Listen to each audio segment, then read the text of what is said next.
brincar um pouco, porque a vida tem que ser leve, sabe? Quando a gente fala assim, vou ouvir um ensinamento da monja sobre sofrimento, sobre dor, sobre problemas, nós vamos ouvir uma palestra, uma reflexão sobre a alegria de viver, essa bênção que é a existência. Agora, hoje à tarde, morreu um senhor, né? É um senhor que é do... Como é que é? Do Supremo, né? Um ministro do Supremo, o aviãozinho dele, tipo, lá em Paraty. A nossa vida está por um fio. Ninguém de nós sabe aqui quem vai morrer antes ou depois. Eu não o conheci pessoalmente, né? Mas Buda falava que nós podemos ser comparados com 4 tipos de cavalos. Eu compro sempre essa história porque ela é importante. A gente ouve falar que morreu alguém que eu apenas... Por exemplo, vamos supor que tivesse morrido um ministro do Supremo Tribunal da Coreia, porque eu não tenho muita intimidade com a Coreia, nunca estive lá, não conheço uma população coreana muito pouco, conheci umas monjas, alguns mosteiros, mas não tive muita intimidade. E eu vou me lembrar o quê? Que a vida está por um fio, que ela é preciosa e sagrada, que cada momento dela é único, que não há bis, não tem repetição. E por que eu não aprecio? Por que eu reclamo, resmungo tanto e não aprecio cada momento de inspirar e de expirar, que é único, que não tem bis? A semana passada fiz um memorial para um jovem de 33 anos que morreu em Paraty, também no mar. 33, lindo, com todos os sonhos de vida pela frente. Nós morremos. A gente se esquece disto. Vocês sabiam que vão todos morrer? Não vai ser um que não vai morrer, todos nós. Ai, que gostoso. Não é? Quando a gente sabe que vai morrer, fica tudo mais leve, não fica?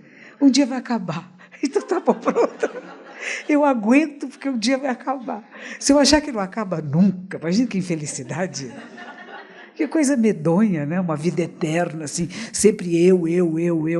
Teve um filme uma vez que era maravilhoso, né? Que as pessoas não morriam. Então elas paravam numa determinada idade. Faz muitos anos atrás, não sei o diretor, não sei nada, mas eu sei que tinha uma moça que ela recebeu uma bolada na barriga, ela ficou com um buraco na barriga. Não dava para consertar, só isso. A vida era eterna, mas ia ficando, tinha que costurar, tinha que pôr band-aid, né? Tinha que pôr fitas isolantes para segurar os pedaços do corpo, porque ele não regenerava. E as pessoas querendo essa vida eterna, querem viver para sempre. Eu não. Vocês querem? Para sempre, não.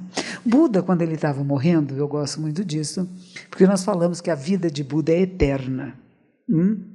É eterna porque ele está morrendo com 80 anos, é um ser humano que está doente, que tem problemas gastrointestinais.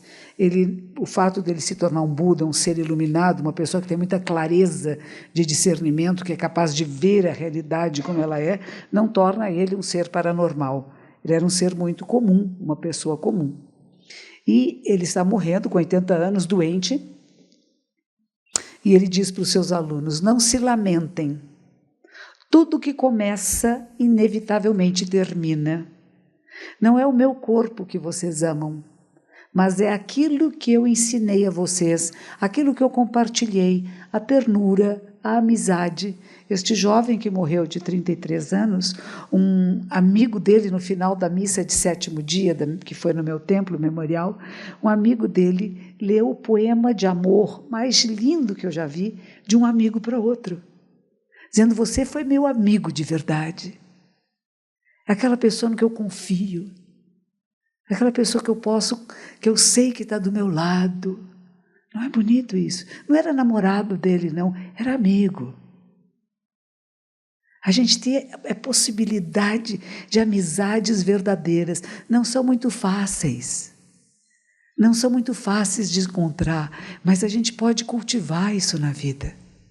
Pessoas que se ajudam mutuamente, que se gostam por nada, em troco de coisa alguma. Não é porque você vai me dar isto, não é porque os outros estão vendo, não é porque eu vou ter lucro, fama, não é por isto. Mas pela ternura de convivermos, de partilharmos a vida, de nos compreendermos, de podermos ajudar um ao outro. E um dos jovens que estava nessa celebração disse para mim, eu tenho visto muitos vídeos da monja, eu tenho visto muitos filmes, e os filmes da senhora têm me ajudado a superar essa dor, a dor da perda, a dor do luto, não é? E ele me sugeriu que visse um filme, que se chama Revolução Altruísta. É um documentário. Será que nós, seres humanos, somos verdadeiramente altruístas? E eles fazem experiências lindas com crianças. Um adulto está escrevendo uma coisa, tem uma mesa aqui na frente, o adulto deixa cair uma coisa, a criança está brincando ali do lado, né? Ele deixa cair, ele não consegue alcançar, a criança para de brincar, vem, dá o objeto na mão desse adulto e volta a brincar. Ela não foi estimulada a fazer isso. Ninguém deu medalhinha, beijinho, falou muito, nada. Uma coisa quase que imediata. E ele vai descobrir isso e vão fazer experiências com ratinhos. Um ratinho que fica dentro de um tubo de vidro e outro ratinho faz tudo para tirar ele do tubo de vidro e tira. Tem experiências com macacos que são parecidos com a gente, né? Antigamente o pessoal não gostava de dizer que era parecido com macaco, né? Porque eles são muito tão naturais, né? Ficam brigando, gritam, fazem sexo público, né? A gente achava que nós humanos não, né? Mas é uma maravilha. Os macacos também têm essa questão de ajudar por nada, à toa. E talvez seja alguma coisa em nós que ela deixou de ser estimulada, que se chama altruísmo. A revolução do altruísmo é que nós possamos acessar de novo, estabelecer de novo essa conexão neural de fazer o bem pelo bem. Que é gostosinho para a gente, mas nem porque é gostosinho para a gente. Porque alguns dizem assim, as pessoas são altruístas porque elas vão se sentir bem. Elas vão fazer trabalho voluntário porque elas querem se sentir bem. Não é por isso, sabe? Tem algumas pessoas que é por causa disso, outras não. O que a gente trabalha muito no budismo? O que o Buda vai nos ensinar? O que os ensinamentos nos dizem? Que tem 2 alicerces fundamentais na vida.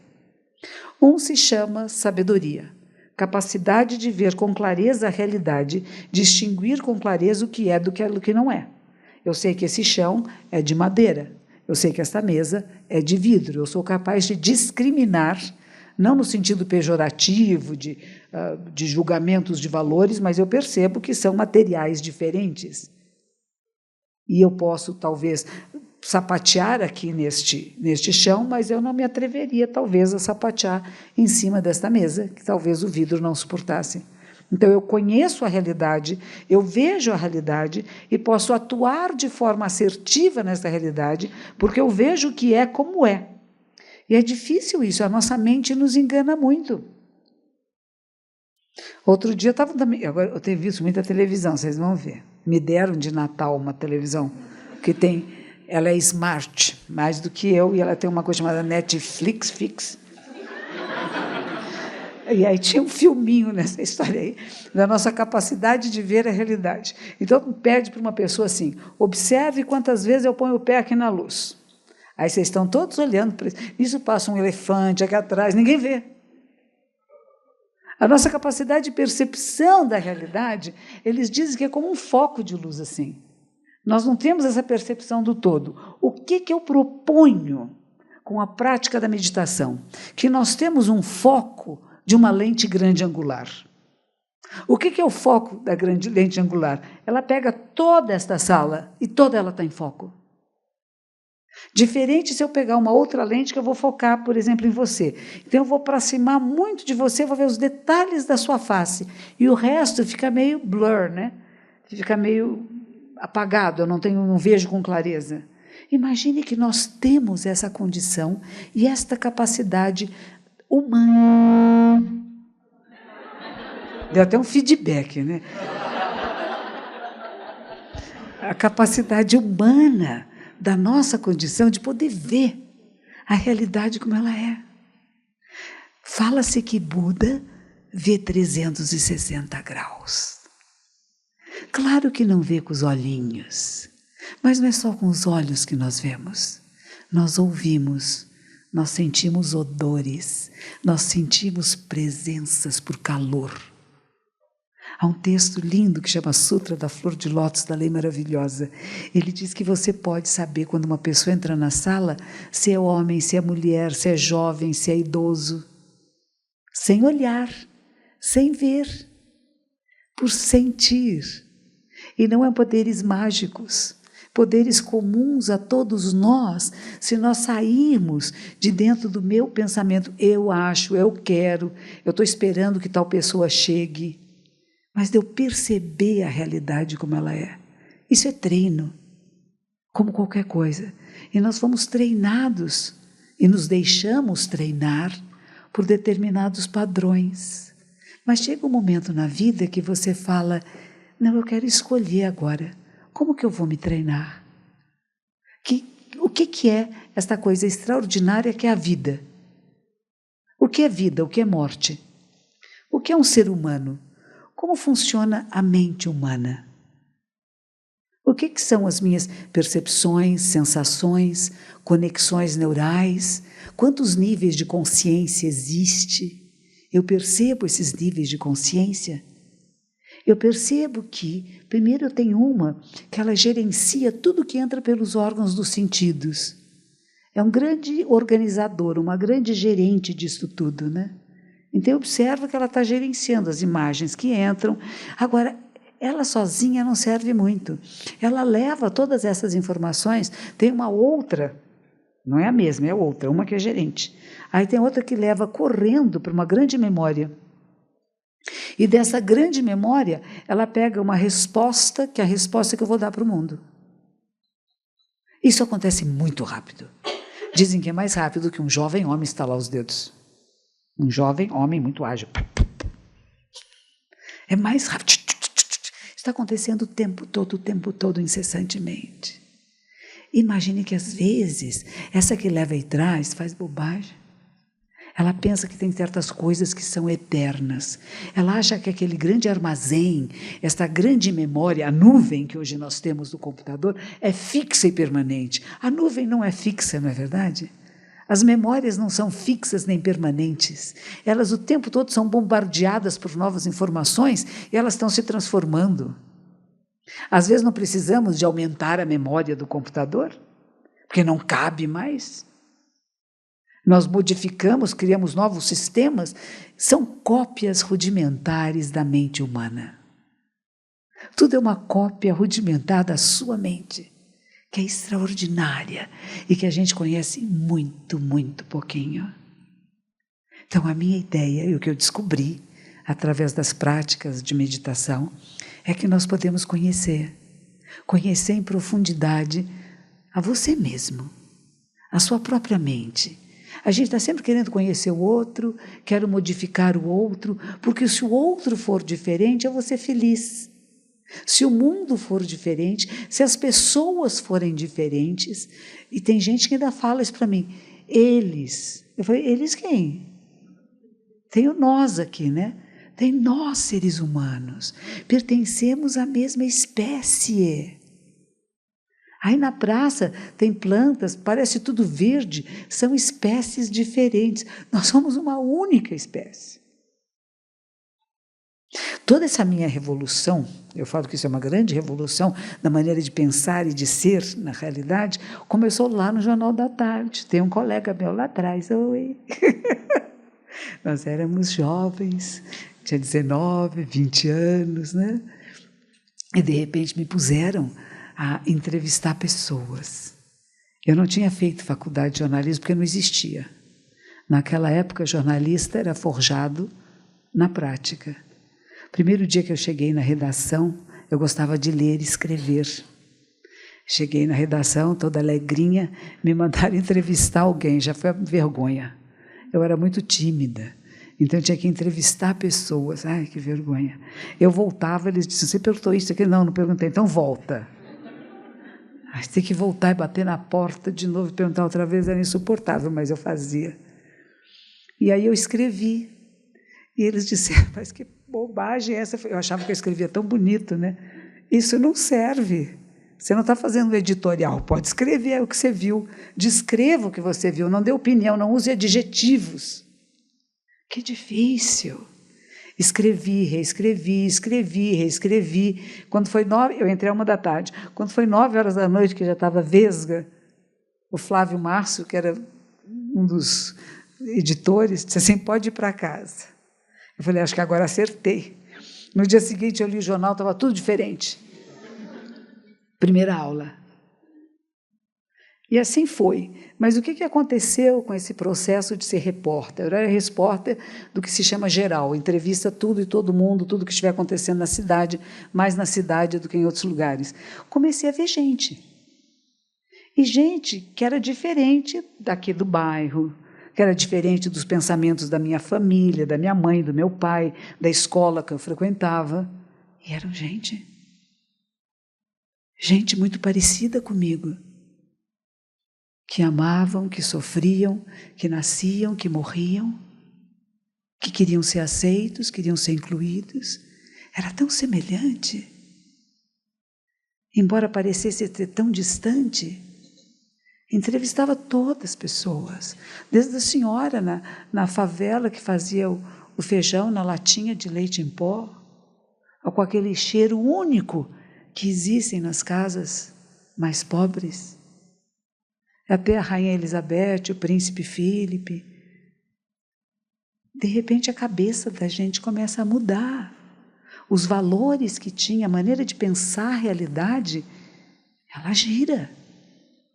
Não existe um grupo que eu protejo, não existe um grupo que eu acho que seja privilegiado e melhor que o outro. Existe nós, seres humanos, todos sobrevivendo aqui.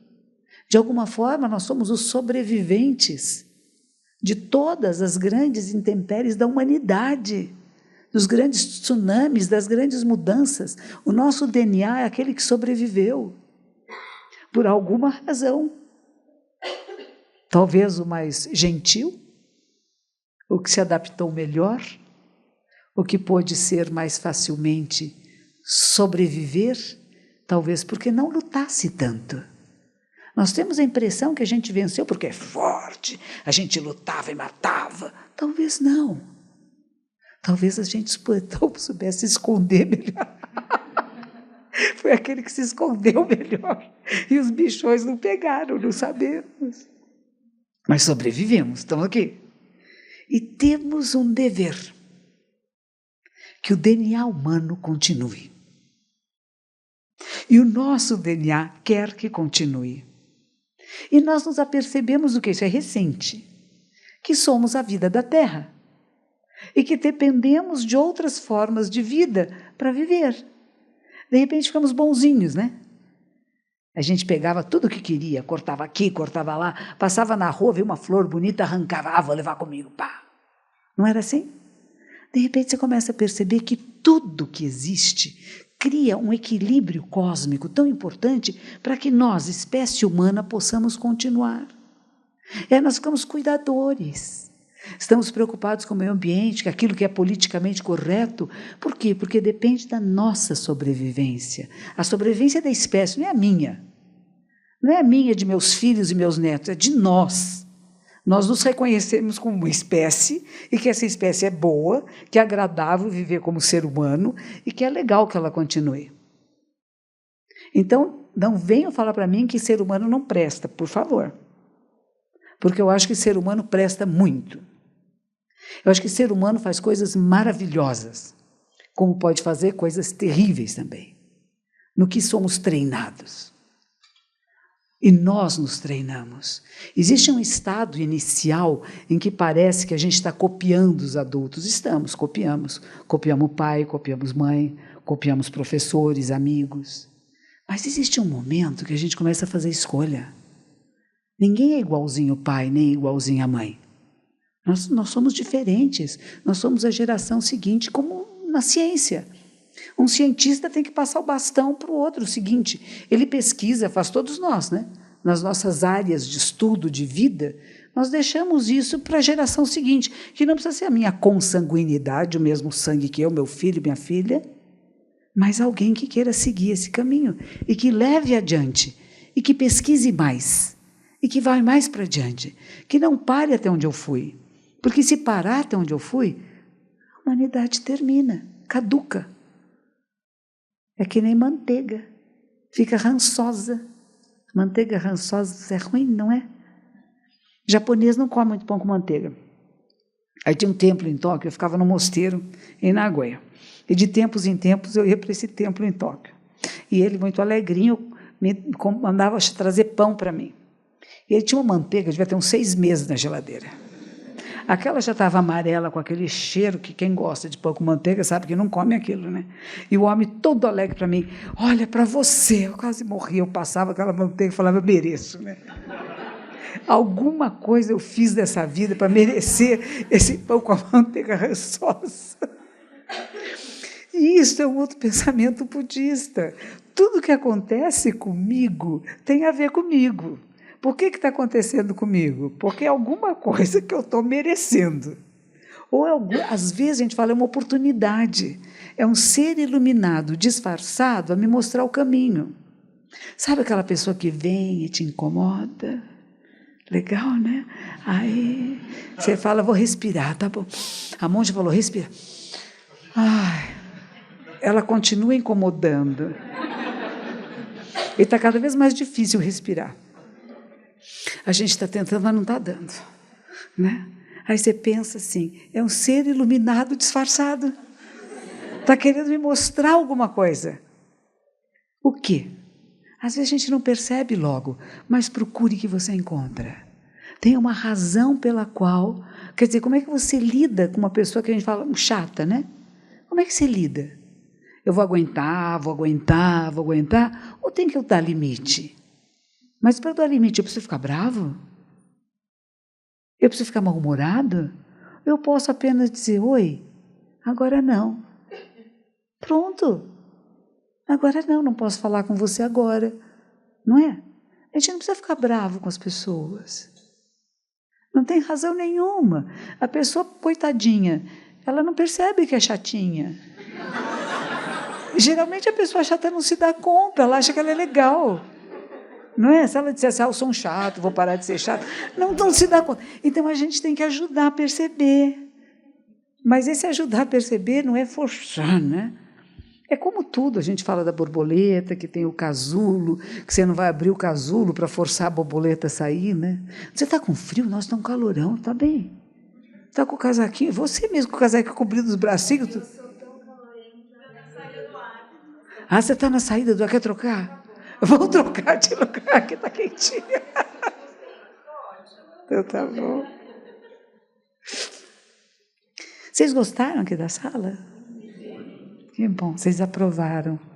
Então a gente virá mais vezes, é confortável, né? Estacionamento na porta, poltronas confortáveis. Lá no templo, todo mundo tem que sentar assim, ó. As perninhas doem, as costas doem. Quem não está acostumado sofre. Então a gente vai ver se aqui, se tiver possibilidade, o mês que vem talvez não consiga, mas em março já consegue o mês que vem. Então o mês que vem também vai ser dia 16, se vocês quiserem vir, se quiserem convidar alguém para vir. Mas vai ter uma inscrição diferente, é 16 de fevereiro, é uma quinta-feira. É sempre a terceira quinta-feira do mês. Então, sejam bem-vindos. E quem gosta de aprender práticas meditativas, porque aqui eu só falo, eu digo, eu sou garota propaganda aqui do Zen.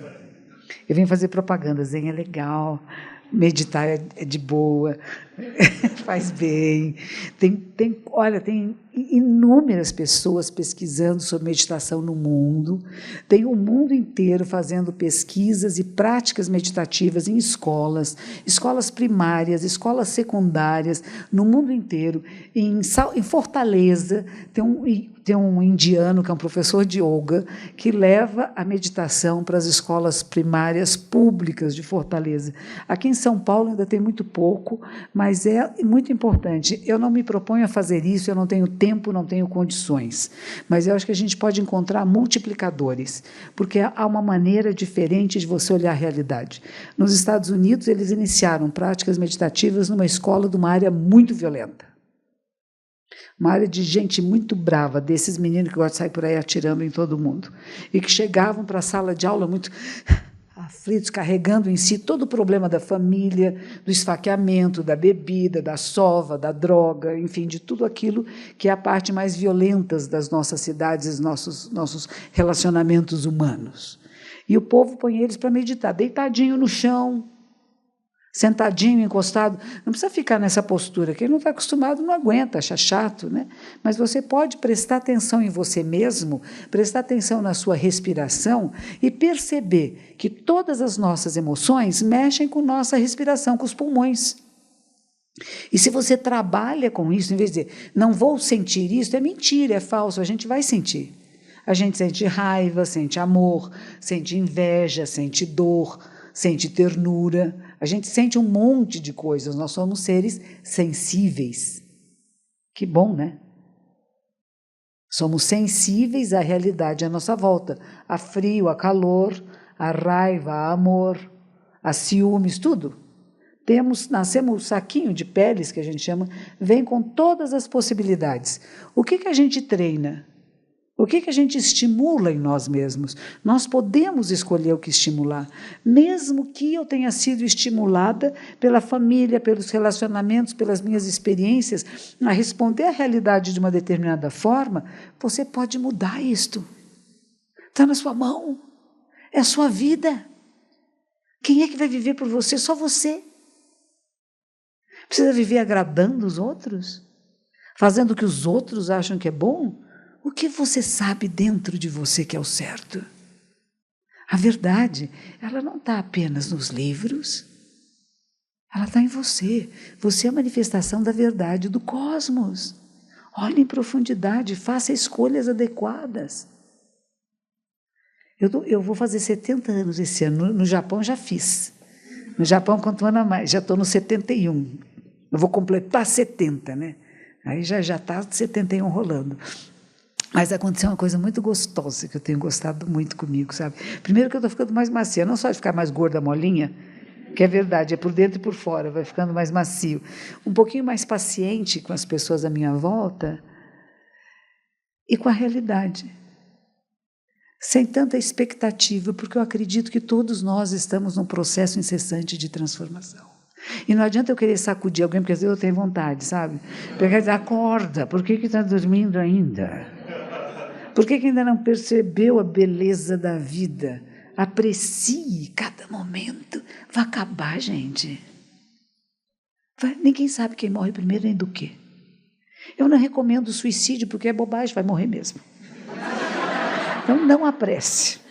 Vai chegar lá, é garantido, garantido, garantido. Então, nesse intervalo, até chegar o momento que fecha o olhinho e não abre mais, que vai mexer a mãozinha e depois não mexe mais, você apreciar, nasci um ser humano, olha que legal, tem perninha, tem bracinho, é tudo parecido, mas não é igual. Vocês imaginam um ET chegando aqui? O ET chegou aqui nesta sala, encontrou esta espécie, ele vai dizer que somos todos iguaizinhos. Tem 2 olhos, um nariz, uma boca, 2 orelhas, uma cabeça, um pescoço, um bracinho, e a gente faz diferença, esse é bonito, aquele é feio, aquele eu gosto, aquele não gosto, esse é alto, esse é baixo, esse é homem, esse é mulher. É tudo igual. Se você olhar de forma assim, geral, é tudo igual. É bichinho humano, tem 2 perninhas, 2 bracinhos, cabecinha, né? E a gente dá tanta atenção ao detalhe, né? E julgamos e criticamos. Aquela se veste assim, aquele pensa assim, não é? Não criamos coisas assim? Orgulho, eu melhor que o outro, eu sempre olhando, julgando, criticando. Para quê? Joga fora. Reconhece um irmão, meu irmão, um ser humano. Eu nunca me esqueço de um caso que aconteceu, eu devia ter 19 anos na época, eu fui jogar vôlei, eu gostava de jogar vôlei quando era mocinha, e nós estávamos nessa quadra, era uma quadra internacional, tinha mulheres de todas as partes do mundo, e tinha uma menina que ela era querida por todo mundo, ela era de família árabe, eu já contei isso para vocês, ela era muito bonita, tinha um cabelão preto, sabe? E ela era muito querida por todo mundo. Eu provavelmente morri de inveja dela, né? Porque a gente quer ser a querida, né? E ela era que... E eu sei que nós estávamos jogando vôlei, ela estava do lado de lá, eu peguei dele uma cortada, mas sabe quando você dá uma cortada com raiva? É diferente de cortar a bola, eu cortei ela, né?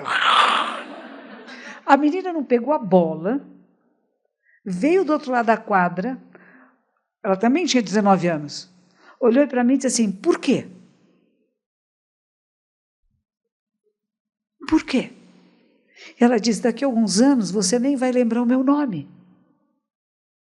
Nossa, como é que podia uma menina de 19 anos ter tanta sabedoria, não? Por quê? Por que essa agressão? Para quê? Eu tenho algumas pessoas que me marcaram na vida, pessoas simples. Uma jogadora de vôlei numa quadra, que ela percebeu a minha raiva e disse, corta a sua raiva. Para que a raiva? Há uma história antiga de um grupo de monges no mosteiro. E o professor dava explicações dizendo que tudo que existe nós chamamos de natureza Buda, a natureza iluminada, que está presente em tudo, em cada partícula do cosmos, em cada pedacinho que está visível e invisível aqui, se chama natureza Buda manifesta. E haviam dois grupos, que nem aqui, tem um grupo da minha direita e um grupo da minha esquerda.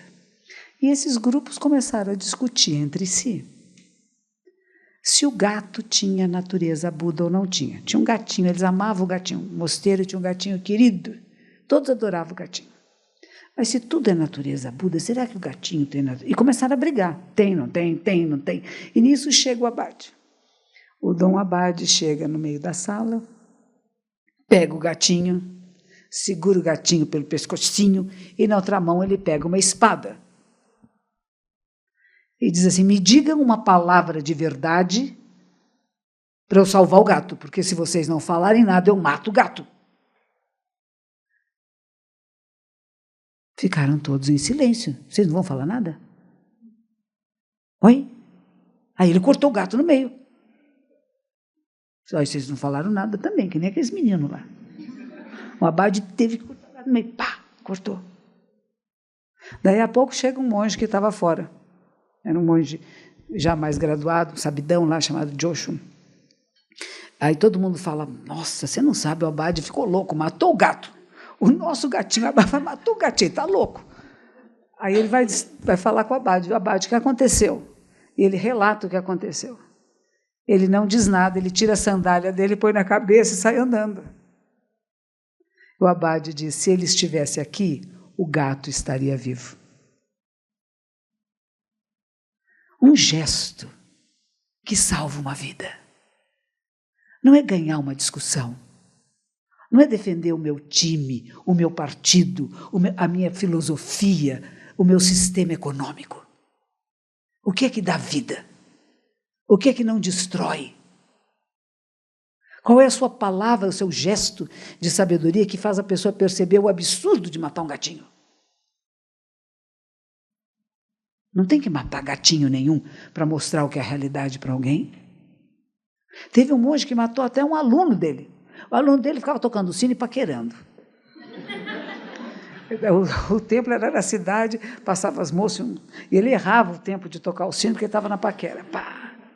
O homem foi lá, pegou a cabeça do menino, bateu no sino, morreu. Traumatismo craniano. Eu não acho que isso é bom professor, nem bom ensinamento, vocês acham? A gente pode matar, às vezes dá vontade mesmo de matar, mas a gente não mata. Não é? Quem educa sabe disso, dá vontade de dar uma sova. Como não está entendendo, não está entendendo? Não é? Às vezes com o marido é assim, não dá vontade de bater? Não está entendendo que está incomodando? Com mulher, com sogra, com sogro, com filho, com neto, bisneto, com avó. Ai, que avó chata. É uma delícia, mas é chata. Né? Tudo isso existe, todas as possibilidades, né? Mas a gente sabe lidar com isto. E nós temos meios expedientes, compaixão. Então, estou falando, tem dois aspectos do budismo. Um é sabedoria, que é ver a realidade como ela é, veja o que é como é, para poder atuar de forma adequada. E o segundo, ter compaixão, ternura, cuidado amoroso. Porque o outro é um aspecto de mim mesmo. Então, eu não quero destruir o outro, não quero cortar a cabeça, não andaram cortando um monte de cabeça lá em Natal? Será que era para nos distrair? Eu sempre me questiono, sabe? Quando as coisas começam a ficar muito exageradas, é para nos distrair do quê? Do que eu não devo prestar atenção, que eu vou fazer o circo pegar fogo, sabe? A sua atenção vai para outro lugar, né? Por quê? Interessa a quem? Rebeliões em presídios, interessa a quem? Gangues sempre existiram. Sempre. Por que de repente, em um determinado momento, pega fogo? Quem provocou isto? A quem interessa essa provocação? Esta é a maneira que eu acho mais interessante de a gente ler as notícias. Quem escolhe as notícias internacionais que chegam para o mundo todo? Quem que está escolhendo? Tem milhões de coisas acontecendo, milhões. Tem coisas maravilhosas acontecendo.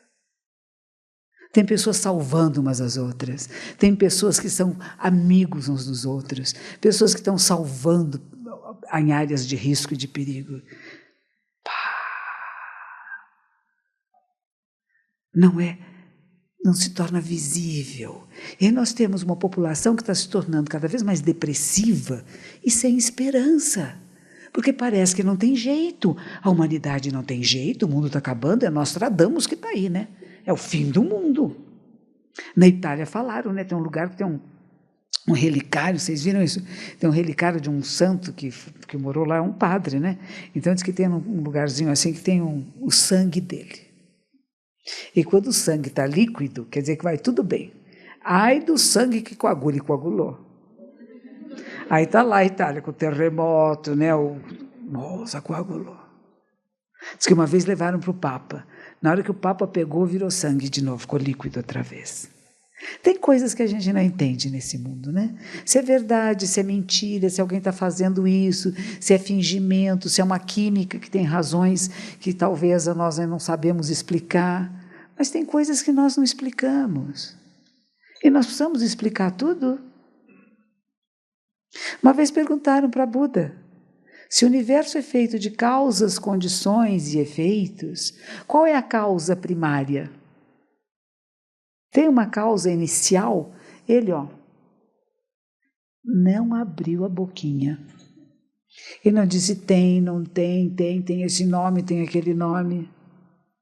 No outro momento ele disse assim, a mente humana é limitada para compreender o ilimitado. Esse ilimitado que nós queremos nomear, que nós queremos fechar em conceitos, em palavras, mas que é maior do que a nossa mente possa colocar em qualquer portinha, colocar numa casinha, dá um nome. A isso nós chamamos de natureza Buda. Eu não acho que haja nada neste mundo pelo qual matar ou morrer. Nada. Nenhuma razão pela qual eu devo matar alguém ou morrer por alguma causa. Mas nós temos que viver, e viver por aquilo que nós acreditamos. Nós somos, é uma frase de Mahatma Gandhi, nós somos a transformação que queremos no mundo. Então, em vez de querer que o outro se transforme, comece a mexer em você. Quando você se tornar um átomo de paz, mas de verdade, lá de dentro, porque percebeu que somos a vida da Terra. Isso eu chamo de Samadhi. Perceber que somos um só corpo, uma só vida, com tudo que existe, se chama Samadhi. Alguém aqui pratica yoga? Olha, tá vendo? Yoga é uma coisa boa de se praticar. O yoga, teve um homem chamado Patanjali. Ele sistematizou o yoga. Então ele falou de algumas coisas que são bem interessantes, que é bem parecido com coisas que Buda falou. Diz assim, primeiro tem yamas e niyamas, que é uma vida ética. Aquilo que eu estimulo em mim e o que eu não estimulo. Por exemplo, eu estimulo o contentamento com a existência. Diferente da depressão, do sofrimento, né? Eu estimulo o contentamento com a existência. Eu não estimulo a violência, que vai se chamar ahimsa, a não violência, né? E assim vai, são várias regras daquilo que eu estimulo para eu viver bem, para eu ser feliz, para eu poder me relacionar bem com as pessoas e com o mundo, e aquilo que eu devo me abster de desenvolver. Então, esse é o primeiro, quer dizer, uma vida ética, né? Buda vai dizer, não fazer o mal, fazer o bem, e fazer o bem a todos os seres. Olha o absurdo. Como que você vai fazer o bem para a pulga? Não, estou falando, é fácil de dizer, vou fazer o bem a todos os seres. A pulguinha aqui. Está coçando. Aí no seu cachorro, o cachorro está cheio de pulga. Você não mata. Você vai usar erva doce. Né? O que você vai usar? Você vai pôr veneno, né? No coitado do cachorro e na pulga. Nós sempre estamos matando alguma forma de vida, né? Mas o nosso compromisso é de não fazer o mal. E o segundo é de fazer o bem a todos os seres. É quase impossível isto. Mas esse é o nosso voto. Como que eu minimizo dor e sofrimento no mundo? Não é só de eu matar um bichinho. Eu mato o sentimento de alguém por mim. Eu trato de forma imprópria. Eu mato relações. Ou eu tenho relações com pessoas que têm outros compromissos. E eu vou ferir, magoar tanta gente, porque foi gostosinho um momentinho. Ai, foi tão prazeroso. Eu me escondi naquele motel. Foi tão gostoso. Durou o quê? Uns 3 segundos, mas foi ótimo. Ai, me senti tão bem depois. Aí o drama formado. A mulher fica sabendo, o marido fica sabendo, o tio, o primo, o filho. Ai, que horror, que mundo, que sofrimento, que dor. Nossa, por um instante. Quais são os nossos compromissos? Eu estou numa loja. Tem aquele vestido bonitinho que eu falei, papai, me dá? Não, não dou. Eu vou lá sem querer ter uma bolsinha. Enfim, na bolsinha. Vou presa. Meu pai chora, minha mãe chora, a mulher da loja fica triste, ganha um problema para todo mundo. Ou suponha que ninguém viu. Mas eu fico sempre com medo, porque eu fiz uma coisa que eu vi que é errado. E sempre que eu passar por aquele lugar, eu vou falar, será que vão reconhecer que fui eu? Você perde a tranquilidade. A história da propina, da corrupção, é tudo por aí, né? A pessoa perde a tranquilidade. Alguém pode ver, alguém pode saber. Nada é fixo nem permanente nesse mundo. A minha superiora disse assim, o lado do avesso tem que ser tão bonito quanto o do direito. Como é que você se comporta quando ninguém está vendo? Em qualquer circunstância. No banheiro, tomando banho, comendo, escovando os dentes. Não é dizer, eu sou do mesmo jeito em qualquer lugar, e chega para comer. É feio, né? Comer bonitinho, com prazer, apreciando o alimento, deixar o prato bonito. Quem nunca lava o prato não sabe. Deixa resto de comida. Não, deixa limpinho. E quem vai lavar a louça, não deixa resto de comida dentro da pia, por favor. As pias aqui do Brasil não fazem brrr. Então a gente pega um papelzinho, um garfo, um papel, tira cada grãozinho de arroz. Imagine, no Japão eu ia pedir esmolas. Eu ia pedir esmolas nos campos de arroz. Tinham senhoras muito idosas. Algumas delas que tinham quebrado a coluna vertebral, que mal conseguiam ficar erectas. Geralmente os jovens estavam trabalhando nas escolas, nas faculdades, nos trabalhos, e as idosas ficavam nas casas. Quando nós, monjas, chegávamos para pedir esmola, eram elas que abriam a porta. E elas pegavam aquela medida de arroz, que aqui o pessoal usa para tomar saquê, mas aquilo é medida de arroz, aquela caixinha quadradinha, sabe? Pegava uma medidinha de arroz daquelas lá, tem grandes, médias, pequenas, né? Cada uma quantidade de arroz. Ela pegava aquilo lá e a gente tinha uma bolsinha. Isso aqui não é bolsinha, não, isso aqui é um mando de Buda, mas tinha uma bolsinha aqui. Aí ela vinha e jogava o arroz aqui dentro. E a minha superiora me disse, não desperdice um único grão de arroz, porque a vida dessas pessoas, ela ficou torta, quebrada, com dores de tanto plantar e colher o arroz. Respeite essas pessoas. A gente não pensa nisso, né? Vai lavar o arroz, caem uns grãos lá. Nossa! Hoje nós temos máquinas que fazem isso, né? Que plantam, que colhem. Mas e o respeito àqueles que fizeram isso antes? É diferente, né? Aí a gente ia pedir esmola. Às vezes dava um arroz, às vezes dava umas moedinhas. Eu gosto muito de chocolate.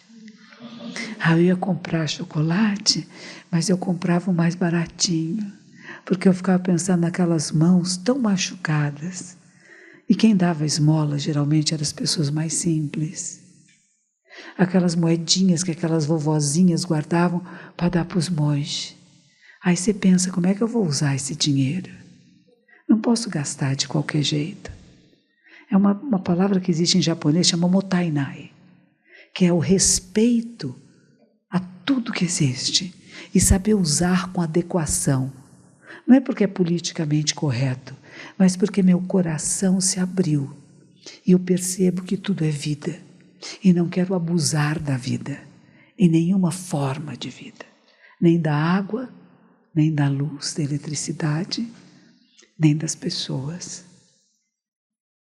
Isso é um pouquinho do que é o caminho do Zen. Alguns de vocês me conhecem pelos vídeos da MOVA, outros conhecem pela Rádio Mundial também, que tem divulgado bastante, e outros porque estão numa procura, essa procura de conhecer a si mesmo e de viver melhor, ser mais feliz com você, acolher você como você é. Eu não estou aqui para dizer você tem que mudar, você tem que ser outra pessoa, não. Você é quem você é, e quem você é um ser perfeito e completo, como é. Só que está em movimento, não é fixo. A gente está se transformando, e que a gente saiba que essa transformação pode ser para um estado melhor de saúde, física, mental, espiritual, social, que os relacionamentos sejam mais acolhedores, de harmonia. Tem coisas lindas acontecendo no planeta inteirinho. Tem pessoas maravilhosas, tirando a neve agora, lá na Itália, procurando procurar quem é que está soterrado. Não estão ganhando por isto. Quantas pessoas, quando vê um acidente, que param, vão lá tentar levantar um carro para pegar quem ficou embaixo, à toa, sem nem conhecer. Nós, seres humanos, somos lindos, maravilhosos, bons. Então não acredite que você é mau, que só existe um caminho que é a violência, que precisa ser agressivo no mundo, que tem que se impor e lutar pelos seus direitos. Não, a gente tem que conquistar e fazer porque os outros percebam direitos e deveres. Todos temos direito à vida, temos direito a ter trabalho, a sermos respeitados nas nossas opções, na nossa maneira de viver, nas nossas tribos, na maneira que cortamos ou não cortamos os cabelos. Alguns caem sozinhos, né? Eles vão caindo, você vai ver. Um dia não tem mais. Eu tenho um aluno, é maravilhoso, ele é um monge, e ele tem muito pouco cabelo, sabe? Aí ele virou monge e raspou o cabelo. Não demorou alguns dias, ele disse assim, monge, eu não posso deixar meu cabelo crescer, mas logo ele, que não tinha quase cabelo, falei, ele vai ficar contente que vai ter uma razão para dizer, agora eu sou careca, né? Não, é que a minha mulher gosta muito dos meus cabelos. Eu falei, quais cabelos? Seus filhos? É tão engraçado, né? Quando a gente tem menos, a gente acha que gosta mais, né? A gente vai meu cabelo, não quero perder meu cabelo. Deixa cair. Fica bonito. Fica elegante. Então a gente apreciar aquilo que somos como somos. Eu fui fazer um casamento esses dias e também gostei muito dos noivos. Eles disseram uma coisa muito bonitinha.